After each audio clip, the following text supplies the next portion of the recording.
killing my heart. Buried away, killing my heart. Killing my heart. Buried away, killing my heart.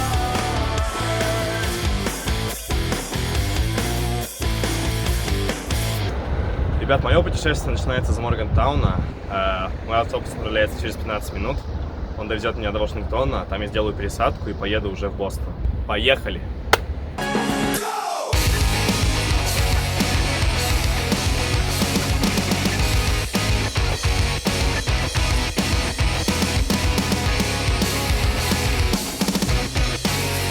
Только что добрался до Вашингтона. До следующего автобуса осталось еще 6 часов. Чуть меньше 6 часов, поэтому еще планирую посмотреть город. Это мой уже 3-й или 4-й раз в Вашингтоне, так что, в принципе, все уже видел, но тем не менее. Оставшееся время я бродил по центру Вашингтона, снимал бесконечные истории для Инстаграма и просто наслаждался его энергией. После было принято решение доехать до универа Саши, чтобы оценить кампус, а главное – бесплатно поесть и потренироваться. Мы сидим на дорогу, мы все такие русские люди, вот нахуй. Глубоко. Отстань. Мы едем в Бостон, Орел и Решка.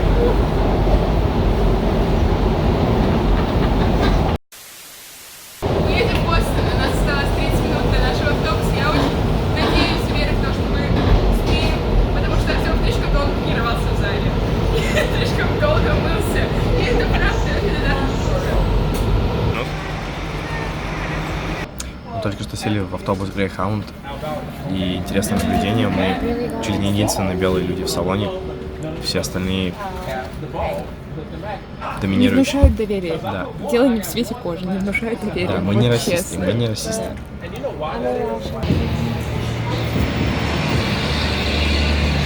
Мы добрались до Нью-Йорка, только что вышли из автобуса. Это нечто. Я иду с открытым ртом.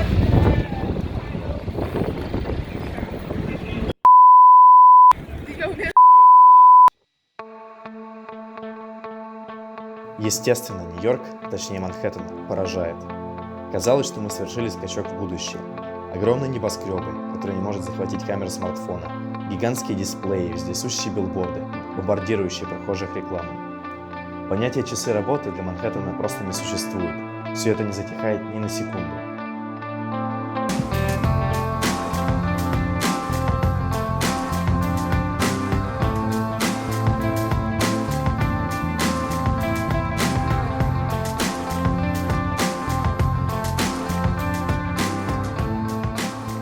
Про этот город рассказывать можно много. Главное одно – в нем обязательно нужно побывать.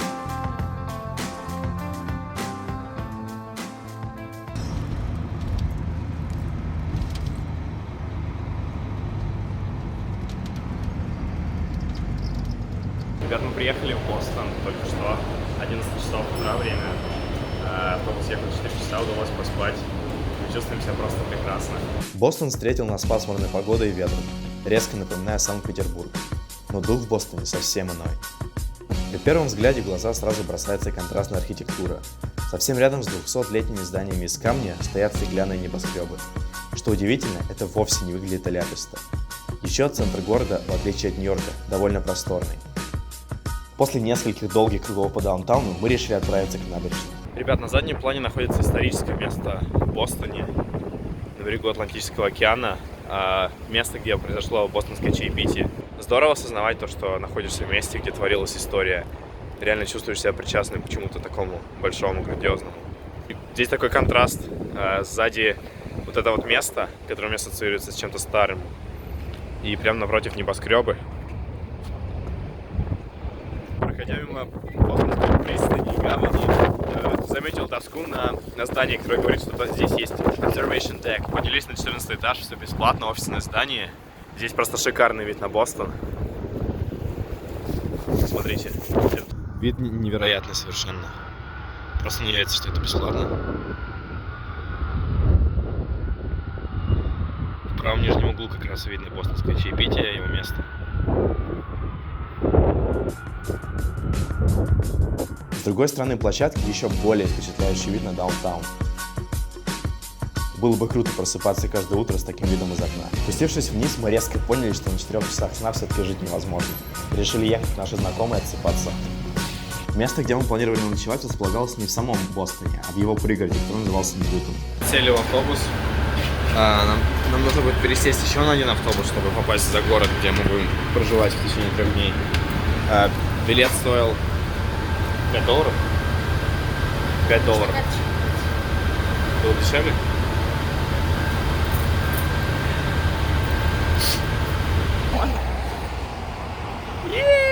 Изначально, когда мы собирались ехать в Бостон, у нас было 2 варианта. Первый — это найти кого-нибудь через каучсерфинг, чтобы не тратить деньги. Либо второй вариант, если не получится через каучсерфинг, найти жилье на Airbnb. Это было довольно дорого. Минимум $50 с человека за ночь. Но сложились так обстоятельства, что нашелся далекий знакомый, незнакомый, который живет в Бостоне, вернее, в его пригороде. Мы сейчас направляемся туда. Ребята, где-то вот в этом районе находится наш дом. Выезжает Porsche. Отлично. У меня хорошие ожидания. Александра, спасибо за то, что выручил нас в трудную минуту. Надо было сказать. Я рад, что у меня есть такие хорошие друзья. О, это я, это про меня. Вау. Мы почти дошли, осталось буквально 70 метров. Александр не одобряет, что я снимаю. Сейчас одобряю, потом нет. Это я и хотел. Ребята, у меня изначально не было вообще никаких ожиданий. Я был готов спать хоть в гараже. Но зайдя в дом, мы были просто поражены. У каждого из нас была своя новая отремонтированная комната и своя кровать. У меня же в комнате еще был роскошный бильярдный стол, которым я, конечно же, воспользовался.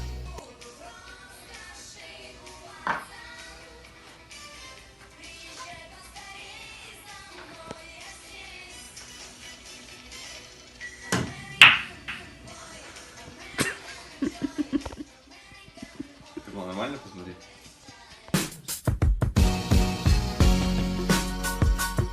Мы приобрели пассы на 7 дней на метро и автобусы за 1,5 косаря, 3000 рублей. День номер 2, время 11 утра, мы отправляемся сейчас в Public Garden Boston. Главный день — это посетить MIT, потому что записались на экскурсию. Мы предстаем для университета типа как абитуриенты, у нас будет часовая сессия академическая, это будет часовая экскурсия по кампусу. Вечером не знаю, что будем делать, возможно, поедем в Южный Бостон. Ребята, ошибка, не приезжайте, пожалуйста, в Бостон в октябре или в ноябре, здесь невероятный ветер. Вообще нереально просто гулять. Посмотрите на Александру, она наслаждается Бостоном, правда ничего не видит, но... Для того, что в Бостоне нам скучно, мы с Сашей решили купить ей чулки, чтобы развлекаться ночью. Первым делом мы пошли в Бостонский общественный сад. Это небольшой парк рядом с даунтауном, отдаленно напоминающий центральный парк Нью-Йорка. Это своего рода тихое зеленое место в центре города, где можно посидеть на лавочке возле озера и подумать о чем-то своем. Выглядит красиво. Александр гневается, потому что я не фотографирую. Весь день мы не переставали фотографировать город. Обратите внимание, насколько необычно выглядит вот этот небоскреб. Кажется, что он совершенно плоский, словно листок бумаги. Совсем рядом находится Бостонская библиотека. Внутри выглядит еще круче. Посмотрите на это.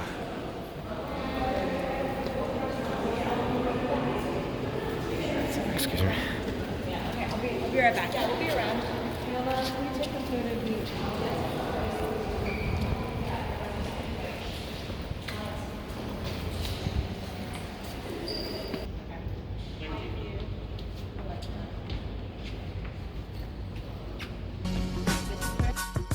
Дальше нам предстоял путь до главной цели нашего дня – MIT.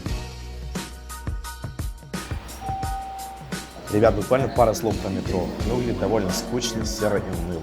Напоминает старую поликлинику. Кажется, что это сделали специально, чтобы люди там не задерживались.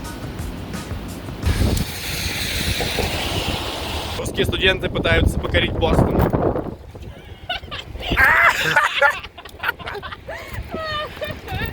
Осталось 2 минуты до начала сессии информационной, на которую мы зарегались. Чувствую себя не очень хорошо, мне неловко. На такое мероприятие опаздывать нельзя. Поэтому побежал. Саша догонит. На сессии нам рассказали про принципы обучения в MIT, доступные возможности, курсы и вообще про процесс поступления. Это вызвало бурю эмоций, я, наверное, сделал отдельный выпуск. С сессии мы вышли немного грустные, но зато замотивированные. Предлагается тур по кампусу, который был нашим главным объектом интереса. Сейчас мы пойдем наружу смотреть кампус, один из 3 частей.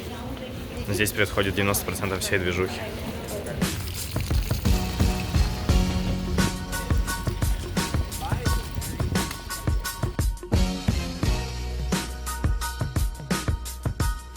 У нас закончилась только что экскурсия по кампусу MIT.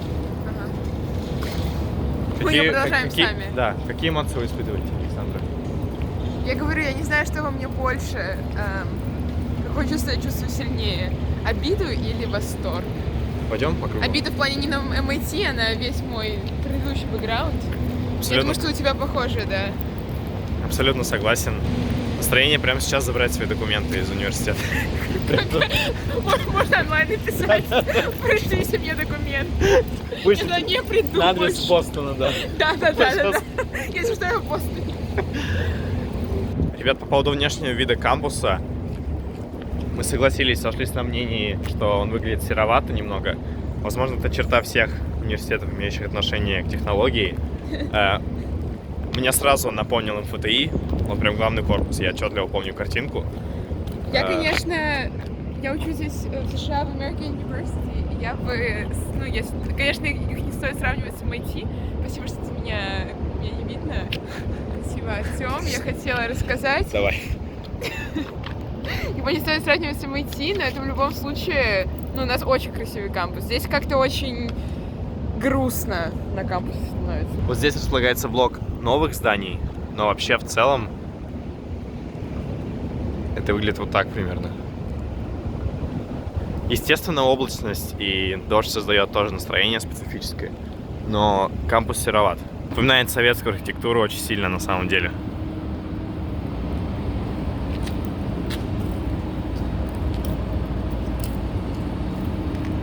Экскурсия по Гарварду закончена. Какой Гарвард?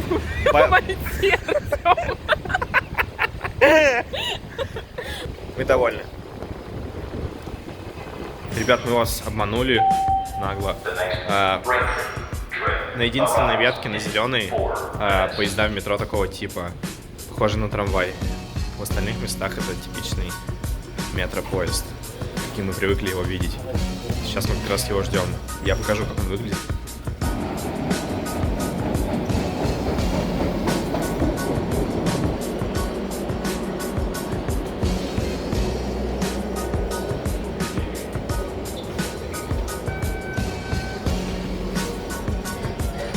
Банановая катастрофа. Он так радостно это говорит, нифига не радостно. Ноутбук.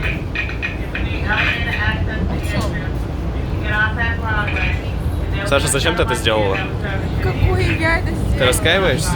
Нет. Стал обеспокоен ситуацией с лэптопом, положил свой зонт и сейчас вышел из... Блять, у меня с телефоном что-то еще не работает.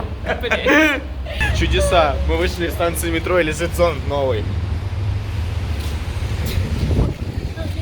После приключений в метро мы уставшие поехали домой. На этом закончился наш второй день в Бостоне. Ребят, всем пока, до встречи во второй части.